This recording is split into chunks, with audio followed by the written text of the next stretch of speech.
Yo guys, what's up? EJ Power nga pala. Tandito ulit tayo sa MC Marathon presents Langit Lupa Tournament. At andito na tayo sa pang ano na to, pang 6 na laban na i-review natin. Ito papanoorin natin ngayon na Steven versus Zihan. Nakita ko lang. Isa din sa mga most requested to. Hindi ko alam kung saan liga sila galing. Hindi ko pa napapanood tong laban na to. At excited na ako dahil masyadong maraming nagre-request nitong laban na to. Maganda daw. So yun, wag na natin patagalin pa. Shoutouts nga pala sa High Minds para sa suot ko ngayon. Salamat dito. Yun. Simulan na natin. Wag nang patagalin pa. At High Minds, shoutout sa kanila palagi. Shoutouts dito sa lalaking to. Lagi ko nakikita sa kada video ng Langit Lupa. And nakita ko sa Instagram, finalo niya ako. So, shoutout sa'yo pare. Nalimutan ko anong pangalan niya eh. Pero yeah, nalala ko siya. Namukhaan ko siya. Finalo niya ako sa IG. Yan na yung iba.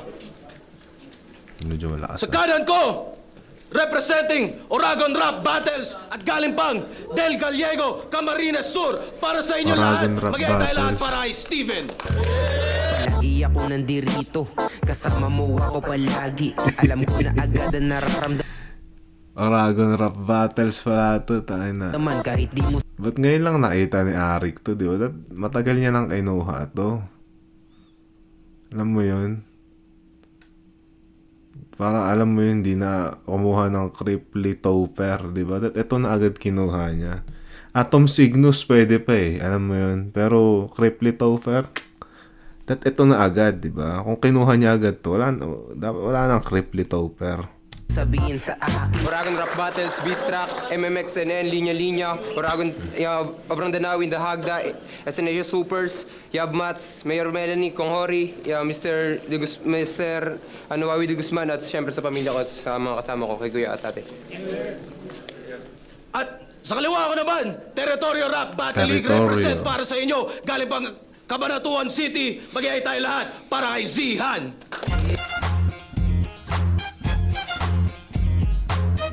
Yeah. Kevin Bobs County. Shoutouts sa Territorio, shoutouts kay J. King, tsaka kay Lil P. Tsaka rest in peace Romano. Yun, mga tropa sa Kabanatuan. Bar Code. Shoutout sa 1101, 1108 Clothing. Tsaka shoutout kay Boss B.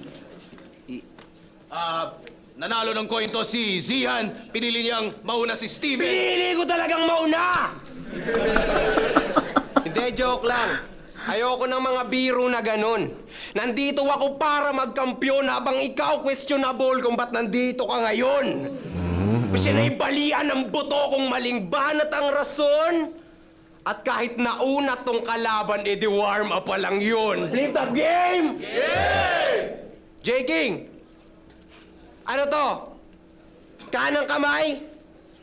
Pues ang plano ko'y bugbugin tong pinadala ng hari gamit suntok, paliliguan. At saktong alalay ang binigay nyo sa akin, ako yung di mo malilimutan. Ang hinahanap nila Denmark, tapos itatapat mo eto. Pues ito'y Castling yung king ang ipapalit ko dyan sa pwesto. Kaya bakit yung alalay, bakit yan ang nasalin dyan sa berso? Dahil ba ang teritoryo ay lugar, tapos tauhan yan sa kwento? O tauhan, lugar. Grabe yung pangyayari at nasalin pa sa angle. Kompleto na sana yung kwento. Kung meron ka lang title, kaso wala. Oh. Kaya bakit pa ito So, tinapat? hindi champion si Zihan ng Territorio. Sinong champion ng Territorio? Dito, di pa naman to nagiging kampyon. At kung nagpa-flow wala siya. kang title sa teritoryo, di mo deserve. Dito, di pa naman to nagiging kaso wala. Kaya bakit pa ito tinapat nyo dito, di pa naman to nagiging kampyon? At kung wala kang title sa teritoryo, di mo deserve kung nasan ka ngayon. Cripply Flow. Cripply Flow. Kung wala kang title sa teritoryo, di mo deserve kung nasan ka ngayon. Kasi di ba 3JS yung may-ari ng liga nila. Kaya talagang madidemonyo ka.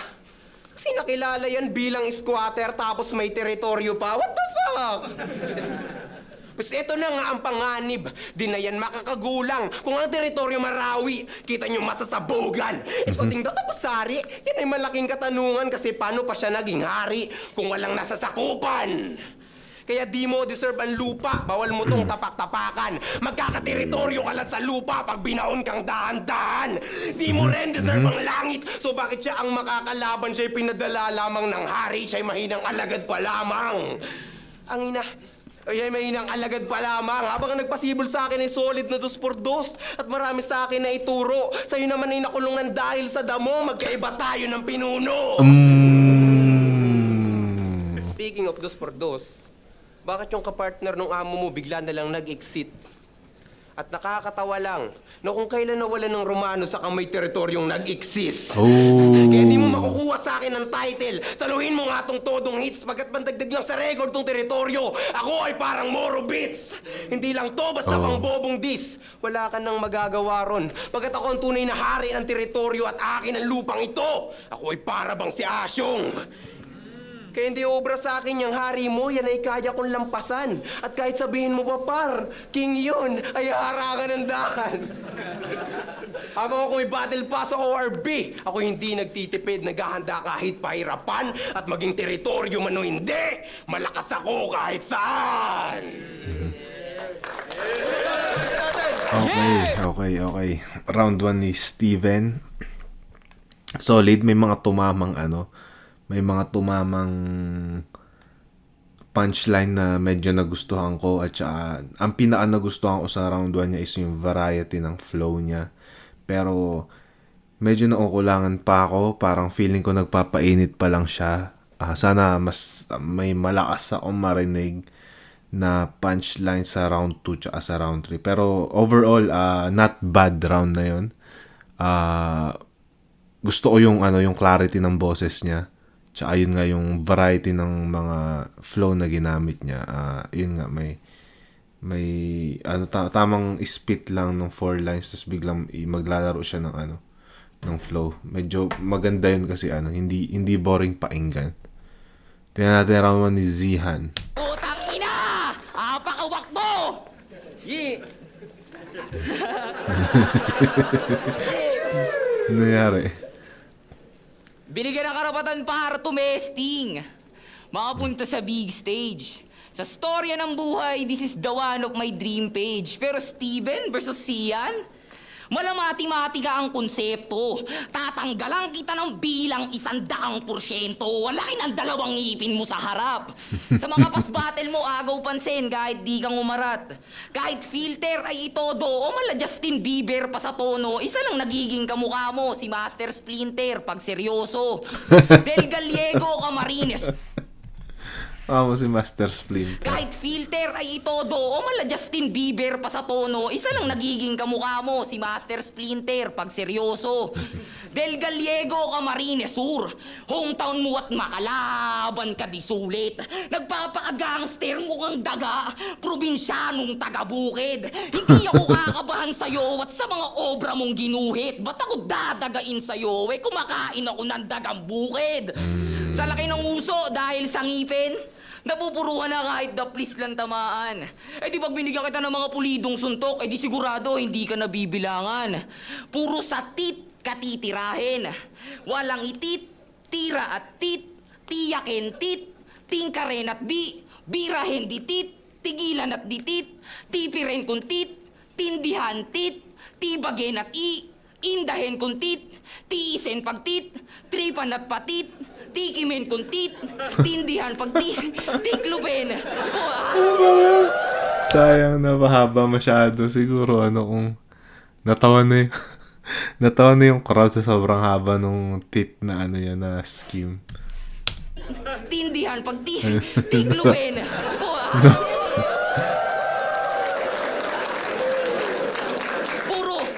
Puro tit, binitaw sa 100% niyang husay. Sa kakatit, tangina nag 50-50 na yung buhay. Sa lakas... Sa lakas ng pwersa sa tugmaan, baka nga di ka na gumising. Pagtapos na itong laban, magiging kamukha mo si C-Rhyme sa harap kulang na yung ngipin. Pero di mo... Pero di muna kita pupuruhan. Mas masarap kung dadamahin. Pero kung puro predict ka sa argumento, sa aktual na proseso, di kita sasantuhin. Tumanda kang balimbing, di mo magagawa tong aningin. Banguna iyabang ang sarili lang naman ng mga kaya mong gawin. Ibang dimensyon, iyong version saritin. Multiverse? Mga palabas mo, pambata lang, Steven. Universe! Itsura mo na parang ratya, hindi sa pinagmumukhang makitid.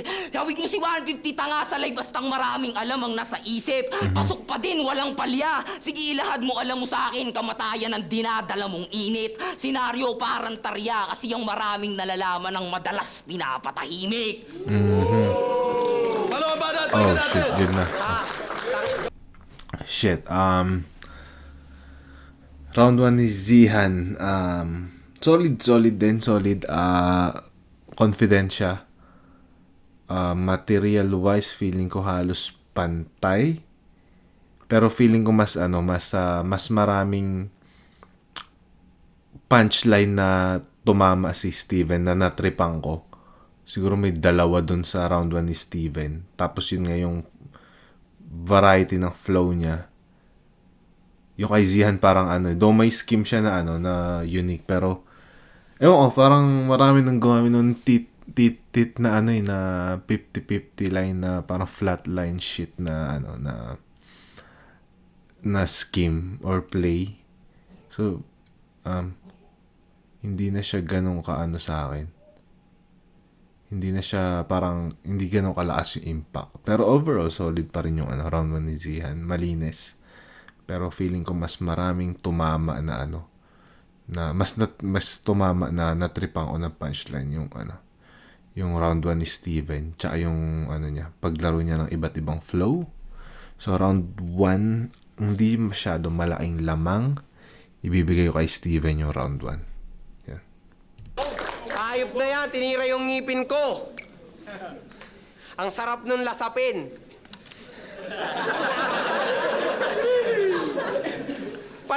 Panay gamit sa ngipin, kinakagat nyo pa rin? May something kay Steven na ewan ko, may charisma siya sa alam mo yun, sa stage. Parang kahit wala siya sabihin, parang nakukuha niya agad yung kiliti ng tao. Tit. Tangina, alipin to. Panay ka tit.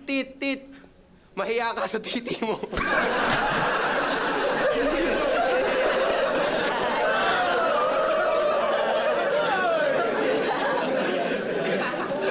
Oh, magaling ka pala mag-rhyme scheme. Di ang galing mo pala. Di bakit di dapat nga, tama nga na dito ka napunta. Ang tanong ko lang, kung magaling ka mag-rhyme scheme, bakit si Denmark di mo tinuruan tumugma? Oo, magaling nga sa rhyme scheme. Ang ganda ng rebat na yun. Damn. Kasi si Denmark, sa mga di nakakala, kilala niyo siguro yun. Nag-trending si Denmark kasi siya yung MC siya sa teritoryo na hindi nagra-rhyme. Yun. Mo tinuruan tumugma. Ganda ng rebata. Oo, magaling nga sa rhyme scheme. Alam mo yung paborito kong rhyme scheme nito? Hindi lang barang suntok ang matatamo, saluhin mo hook. Malamin sitar. Hook! Kuha nyo ba?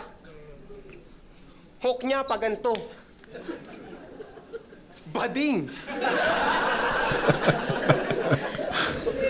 Nung marinig-rinig ko yun, akala ko intense na nga. Di mo alam ko paano sumuntok ng hook? Gago, straight ka ba? Napanood ko yan sa Reels. Oo, talagang nasa verse niya yan. Kaya dapat dito binibigyan ng job para mag-work naman. Pag sinabing Reels, edit to, oh. Oh. Ay. Ganyan mga crowd ng flip-top. Pag sinabing Reels, dito to, oh. Oh. Anong kinukulit mo dyan? Hindi ko alam pero si Steven, magaling si Steven na pero parang kapareho niya mag-deliver si Tuchel. Yung, alala ko yung laban niya ni Tuchel tsaka ni Balakid. Parang may may similarity sa kung paano i-spit ngayon yung line niya. Lalo dito sa round 2. Yun. Oh, di ba? Di ba ganun si Tuchel? Pag sinabing reels, di totoo. Oh, anong kinukulit mo dyan? Huwag mong masamain yung pagkayos ko sa straight ha, yan ay tinutuwid ko lang. At hindi hook yung gamit ni Minsitar na matalas. Kaya yung mga rumiak, tanga. Kaya sa akin di na to makakatakas. Kahit sumibat ka pa, palibasa mga bobo. Kaya inaantay siya ng crowd. Oh, spear yung gamit noon, tanga sablay ka mag-round. Spear round. Gets? Lift up po. Tangina ni Steven, ang galing mag-adlib. Ang galing niya mag-adlib, nadadala niya. Oo, sablay yan sa rounds. Kita yung pagsalpak niya yung patunay. Kaya makikita nyo to, mahook. Total sa dakdakan to mahusay. Mas ganito, gumamit ng hook. Mahuhuli ka na po, bye. Pagkasuntok pa ni hook ay, tatamaan pa ni hook ay.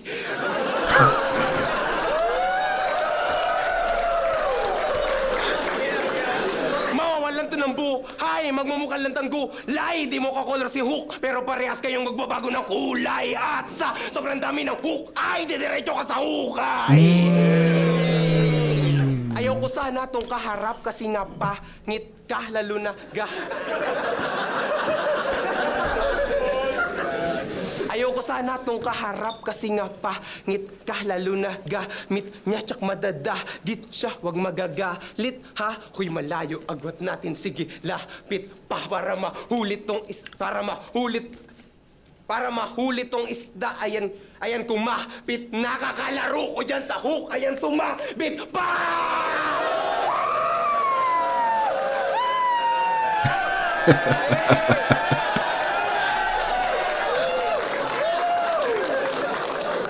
Ganyan luminya! Hindi yung katulad mong tatrabahuhin, mapapakyawan man o arawan man yung i-offer.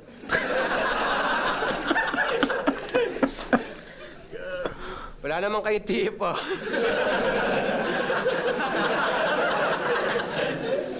Grabe sa naisip. Sabi ni Bruce, wala nga na nga daw kayong pang FT. Wala rin pala kayong pang TF. Kaya si Denmark, di ba, di sumipot. At yung inaasahang event ay nahinto. Lumaki daw masyado yung ulo, di daw nagkasya sa pinto. Hindi, joke lang. Sadyang nalinawan na lang yung tao na di niya na dapat gawin to kasi tila bakit walang bayad niyang pagbuhat sa inyo. Kaya nagigets ko si Denmark kung bakit ganito ang hinihimutok niya sa inyong liga. Kasi po simula nung binigyan kayo ng views, di man lang siya nagkaroon ng kita. Kung baka sabihin niya, naghahanap lang kayo ng diamante at yung liga palugi na. Ultimo yung tricycle na pinansundo, di niyo binigyang gasolina. Hindi ka gets yung inside joke na yan. Gasolina!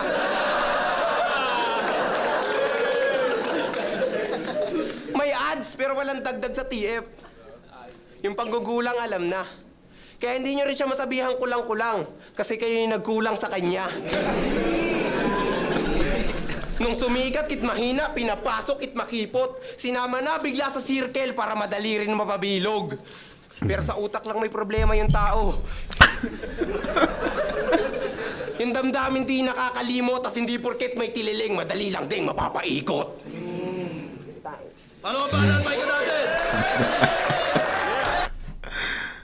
Solid to si Steven, medyo unorthodox bumanat. Ang ganda ng mga mga adlibs niya. Ang lakas niya mga clown. Yun yung gusto ko rin mga adlibs niya, nadadala niya. Solid to si Steven. Gusto ko yung round 2 niya. Mas iba-iba yung atake ng round 2 niya. Sa round 1 medyo seryoso pa eh. Parang alam mo yun, parang typical alam mo yung first battle round. Alam mo yun. Pero dito mas nalaro niya yung lumitaw dito ano yung style niya sa round 2. Yun, tingnan natin round 2 ni Zihan. Ang galing ni masasabi ko, ang galing ni Steven. Parang may naset siya na mood dito na di ko alam kung pwedeng tawag dito. Yung mapawalang bisa niya yung mga gagawin ni Zihan. Tingnan natin. Binubuhat daw ako ni Denmark. Huwag mo nga akong pinagmumukhang abno. Gago, hindi pa sikat si Denmark. Binubuhat ko na yung sarili kong bangko. Bangko. Nag-choke pa. Tangina, baho ng iyong hininga, gago. Unang saliksik ko sa'yo, laban mo kay Vibrate. Masyadong makwento ang epekto mo sa tangalan. Abot kwento sa mga manonood, guidelines pandirekta sa kalaban. Ganon si tropa. Makwento. Magagawa niyong pakisamahan.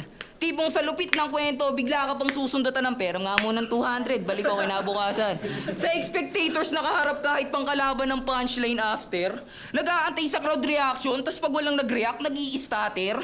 Di lang isang beses ginawa, nakuha pa ni Gagong ugaliin. Manguntsaba ng karamihan para masabing kaya niyang bulihin, magbida ng hinanakit sa iba. Lamang ang kaya lang gamitin, nangihingi pa ng simpatya ng tao para lang purihin. Nagkikwento din naman ako sa audience. Nagagawa pang kausapin. Ikaw para kang reporter pag magkwento masyado mong abusuhin. Ako mala bedtime story sa salaysay. Karaniwan pero aabutin. Kwento sa bara, simple lang. Pero kaya kang patulugin. Nakabase sa listener, walang kwenta na speaker. Remind ko lang, battle rapper ka, hindi ka singer. Pag hindi tugma expectation sa reality, nauutal. Kala mo beginner, hindi talaga agarang makukuha ng receiver pag pahinto-hinto deliver. Imposibleng di matinag sa kada puna na merong tension. Setup ibang level, Zian 2.0 yung version. Low class na nagpipiling high grade. Basurang mindset, attitude. Kung di ka nabuguga sa vibrate, giba ka sa 2.0 magnitude. Yayanigin buong pagkatao, di lang perwisyo. Malalang bangungot ang idudulot ko talaga sa'yo, iho. Malabong manalo sa batuan itong hinarap ko dito. Parang tinapat si Salt Papi laban kay Angelito. Sige, bibigyan ng trahedya. Total nagpapaka-reporter ka, di ba? Iaangat ang tensyon anime pag-angat ng pagtaas ng gasolina. Sasasapukin ng pagmumuka hanggang sa hindi na kayanin ng sarili. Hindi ko titigilan hanggang matuluyan kala mong hazing sa Cavite. Paluin ng baseball bat ang bibig. Walang bala kaawaan ng atake. Wari Iran, Israel, Amerika ang mga kaganapan sa tinde ng pangyayari. Pagtapos nun walang makikitang ebidensya sa insidente. Sitwasyon ay ayos lang. Walang mahanap kahit sa nanapin na parang si Atong Ang. Kasi tira mahina dila mo bilang palaban. Di mo ko masisira sa rima at mga linya mong magaan. Sa paglikaw walang tila mabisa sa wika pag pinakawalan. Pag pinatay kitang pabidang mabida, tsaka ka lang magiging bida sa bidahan. Damn. Yun. Round 2 ni Zihan. Hindi ko alam pero feeling ko dahil may naset na mood, yun nga, yung sinabi ko kanina, dahil may naset na mood si Steven lalo sa round 2 niya, feeling ko hindi yun nakatulong kay Zihan dahil ewan ko, naset na ni Steven yung parang light na mood ng battle, parang napawalang bisa niya yung mga ginagawa ni Zihan. Lalo na ito, yun nga, nakikita naman sa crowd reaction, 4 seconds out of 2 minutes and 46 na round niya. Nakawalan siya ng 4 seconds na crowd reaction. That means, sobrang nung effectivity niya, sobrang baba nung effectivity niya. Hindi siya masyadong kumonekta sa crowd. And yun nga, yung alam nyo yun, yung wala siyang masyadong nabigay na moment. Props sa niya, nakita ko naman props na sa angles niya, uma-angle siya, pero nakukulangan din ako sa punchline. Puma-punchline siya pero hindi ko ramdam, alam mo yun, parang hindi, yun nga yung effectivity ng punchline niya, parang hindi lumalapag. Yun yung naulangan ako. Tapos parang mga setups na mahaba, yun. So, yeah. Round 2, base sa effectivity, ito malinaw na malinaw kay Steven tong round 2. Yeah. Tingnan natin yung round 3. Balikan natin!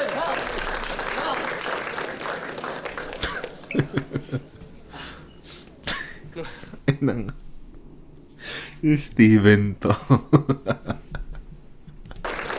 Wala pang ginagawa nakakatawa na.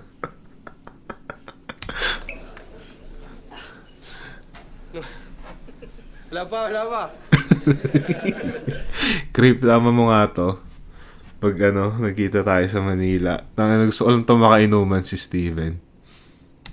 Nung sinabi ni Bruce na wala kayong pang flip top, at puro baliw lang yun nandyan, malaking sampal yun sa'yo, Lintik. Masama lang ang loob ng mga yan, pero huwag kayong mag-alala, wala naman yung mabibigat na bitbit. Kesyo may sakit lang daw sa puso yung si Denmark. Habang kay Looney sumipsip. Parehas lang pala sila ng amo mong may dinadamdam dyan sa dibdib. Habang pinapastap na kayo ni Bruce, kaya lahat sila nang gigil. O ako na yung nag-Bruce, kundi sila mapapatigil.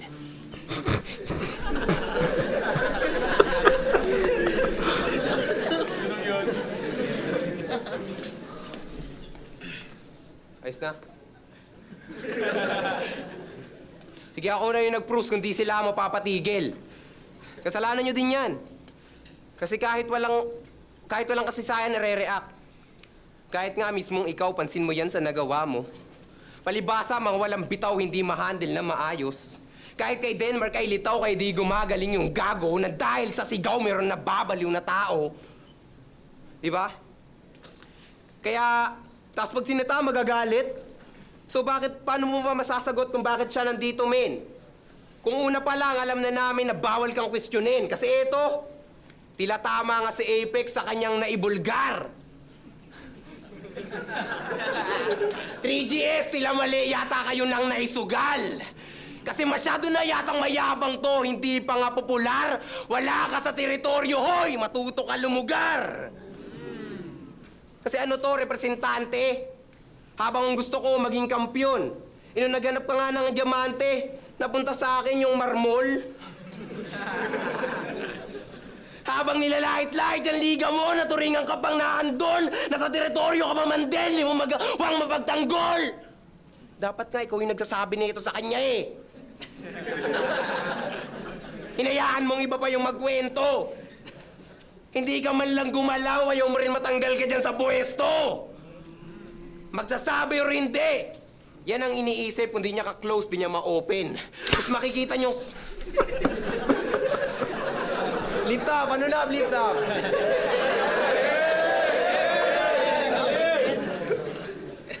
Kung di niya ka-close...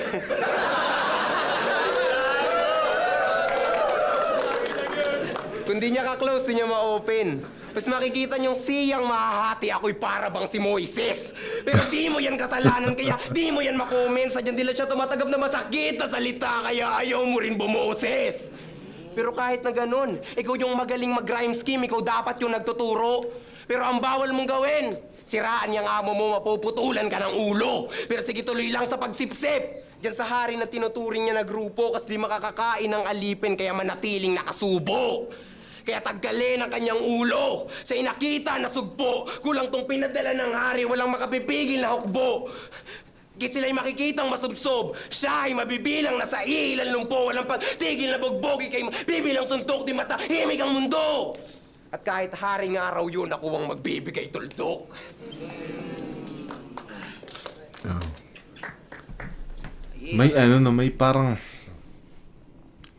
May parang isang style na pinakita si Steven dito. Though pa rin, andun pa rin yung kwela niya, pagiging kwela niya, lalo sa mga adlib niya. Pero may pinakita si Steven dito na parang style na paulit-ulit niyang ginawa. Lalo yung mga laro sa teritoryo.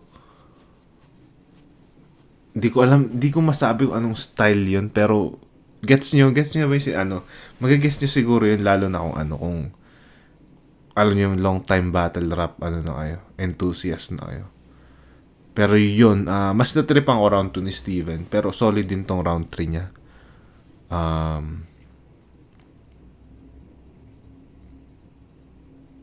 Ayun din, isa pa nagpaganda yun nga, yung ganda pa rin ng flow niya na parang, tas nalalaro niya yung tono ng boses niya.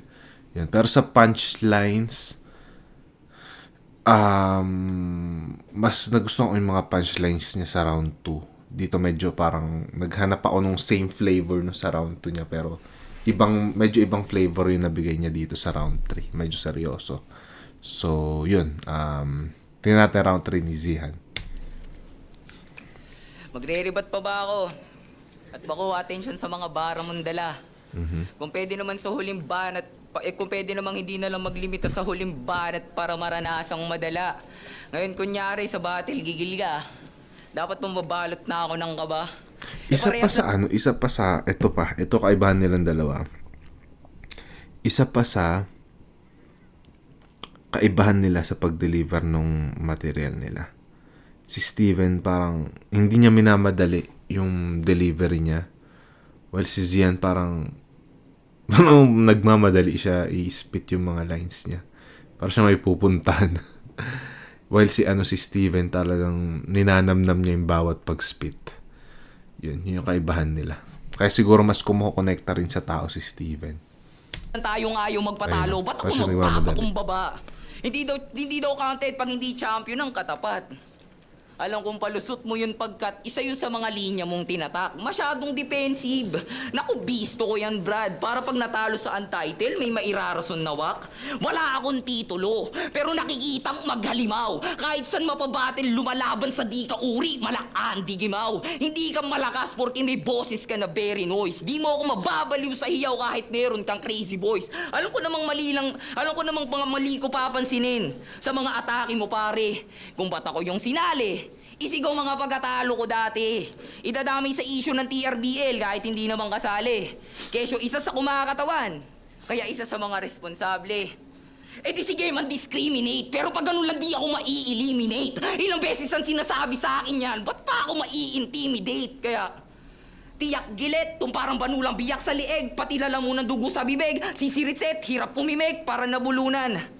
Di inang todo na matauhan sa paging agago, mauubusan para si Goto. Naging senaryo lang nakahiso ka na tuluyan. Titiyakin talaga sa yume na hindi ka na makakalunok. Tataga-ileg ng probisyano na parang ginigilitan ng manok. Kahit sigaw di makakatugon, di lang matutuyuan si Ugok. Pipigain ko sa kakasakal hanggang magsalita na siya ng papiyok. Sa unang round halatang halata sa mukha na nag-50-50 ka na. Sa banat na pangalawa, hinayaan mamaalam ka sa akin nila. Kaya sa round 3, wag na magtaka kung una pes wala ka nang iniinda. Kasi sa bilis sa mga pangyayari, tala na wala ka na nang ininga. Sayang. Hininga. Sakto pangalan ng turna sa iyong magiging resulta. Mga pamo sa akin pare, magpapantay ng kusa. Ilulubog sa ilalim parang namatay nilibing na tuta. Talagang rekta ka sa langit matapos kitang ibaon sa lupa. Yun, nakita niyo na may 8 seconds eh. Matapos kitang ibaon sa lupa. Yeah, 3 rounds. All 3 rounds bibigay ko kay Steven. Yeah, ewan ko may problema sa malakas. Hindi sobrang lakas pero malinis yung performance ni Zihan. Pero ramdam mo talaga hindi niya pag-connecta sa crowd. Nakita niya naman 8 seconds reaction time. Siguro ito lang yung nakakuha lang siya reaction yung sa medyo kinapush siya sa flow. Yun lang yung nakuha niyang crowd reaction na pansin ko. Pero yeah, hindi siya masyadong pumapunchline ng malakas. Parang alam mo yun, lumilipas yung 4 lines na walang punchline. Yun nakita ko yung problema ay Zihan. While si Steven yun nga parang ninamnam niya yung paging komportable niya sa gitna. As in hindi niya pinakita na minamadali niya yung bawat linyahan niya. Parang ninanamnam niya yung bawat linya na inispit niya. And yun nga, mas nadala nung character ni Steven yung laban na to. Nakapag-set siya ng mood na na minahal ng tao. Yun. So, yeah, all 3 rounds Steven based on effectivity tsaka punchline count. Yun. Si wala masyadong wala masyadong lumapag na punchline si Zihan. Di ko alam kung mas malakas yung mga laban niya sa teritoryo, pero yun. Props sa kanya, props. Solid. Ang kinatol. Assault 17. Steven versus Zihan, mag-iayos pambes para sa kanilang pareho. Solid na laban na yun. Boto ng Horado, 5-0. Advancing sa Langit Lupa Tournament, mag-iay tayo lahat 5-0. para kay Steven. Sino kalaban ni Steven? Pa-comment nga sino kalaban ni Steven bago gusto ko malaman sino yung kalaban niya sa quarterfinals. Enjoy ka na. Shoutout ka na, Nick. Shoutout sa driver namin kay Kuya Junar, tsaka kay Drig. Tsaka kay Drig J, kay AC Damas, kay Lester De La Cruz, kay Warly Valenzuela. Master, maraming salamat. Tsaka sa Campion Hoops Clothing, kay JM Tag, kay Kuya Lilty, tsaka kay J King. Maraming salamat. Shoutout sa kanila. Yo, shoutout sa Oragon Rap Battles. Ayun, magpapahinga na ako. Enjoy ko na lang yung event. Yes, sir. Piloto ko si Steve. Round 1, halos tabla. Maganda yung presentation nila. Pero round 2 and 3, lumamang si Okay, so, may nag-comment. Si Baltz, yung susunod na kalaban ni Steven. Grabe. Magandang laban yun. Style clash. Matalim magbitaw si Baltz. Magaling mag-jokes. Magaling mag-clown. Di nga jokes clowning yung ginagawa ni Steven Pero flow, tayo na underrated na yun. Na ability ni Steven yun. Sana mas mas ma-utilize niya sa nalaban na yun. Pero puta na magandang palitan yun, Steven tsaka Baltz. Style clash yun. Paunahan ng makapag-set na kung anong mood yung gusto nilang gawin. Pero yun. Solid. Natin explanation ni Vitrom. round 1, halos tabla. Maganda yung presentation nila. Pero round 2 and 3, lumamang si Steve. Kumbaga yung clowning niya sobrang effective talagang nagawa niya na maayos yung kung paano lumaban sa sabihin nating stage ng flip top. Steve. Steven pala. Yeah, binoto ko si Steven. Round 1 actually kay Zihan yun. Pero round 2 at 3 dun ang lakas ng bawi ni Steven siya yung perfect yung ginawa niya sa pagiging well-rounded Tapos ang dami niya parang dami niya pinakitang bago para sa akin. Pero ang lakas ng round 1 ni Zihan. Pero yun parang 2 at 3 medyo lumaylay na konti. Round 3 lumakas siya pero iba pa rin yung pinakita ni Steven para sa akin. So May nag-comment si Wada PP. Sino expected mo mag-jump sa Langit Lupa? Panoorin ko muna lahat. Tas gagawa akong video about sa thoughts ko. 1, Zihan, round 2 at 3, Steven. Sinyo. Binoto ko si Steven ng 1-2, tapos pwede kong itabla yung 3. Yung sa 1, feeling ko ang pinaka naging problema ni Zihan, tama ba? Yung tape niya na reference, medyo gas-gas pati yung punchline. Yeah. Mas effective yung ginawa ni Steven doon. Round 2, kita nyo naman, yun yung pinakamalakas na round ni Steven. Tapos round 3, medyo nahirapan ako mag-decide doon. Pero feeling ko yun naman yung pinakamalakas na round ni Zihan. Pero ayun, 1-2 para kay Steven. Pasta daw si Calix. Yun, Zihan versus Steven. Binoto si Steven. 1 and 2 Steven, tas 3 Zihan.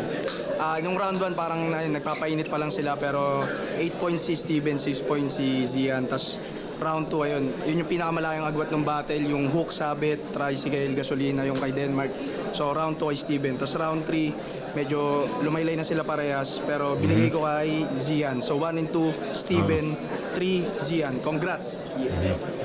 Yun, what's up? Sir Deo, I'm BRC. At syempre, binoto ko dito si Steven. Nakita ko yung creativity niya doon sa pagsusulat. Nadali niya to ng mas maayos. Konting-konti lang, pero nakita natin yung performance ni Steven kanina na napaka-unique. At syempre, kuwang-kuwa niya to doon sa kanyang performances. Yun, Steven, all 3 rounds. Yes, sir. Steven versus Zihan. Magandang laban. Solid pareho. Yun. May nagtanong, pero may pambato ka na bang natitripan sa mga napanood? Gusto ko to si Steven. Gusto ko pa siya mag-improve. Feeling ko mas may utilize niya pa yung style niya na to. At pag na-utilize niya, puta, parang magiging malakas. Sino pa ba? Didel, yun. Si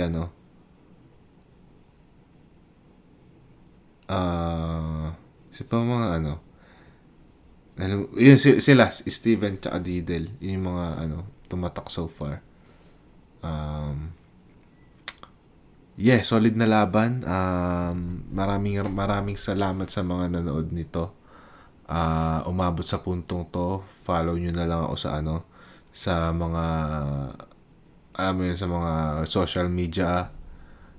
Kung di ka pa na-subscribe sa channel ko, subscribe ka na lang. Yan. Maraming salamat sa lahat sa inyo. Ingat lahat. God bless.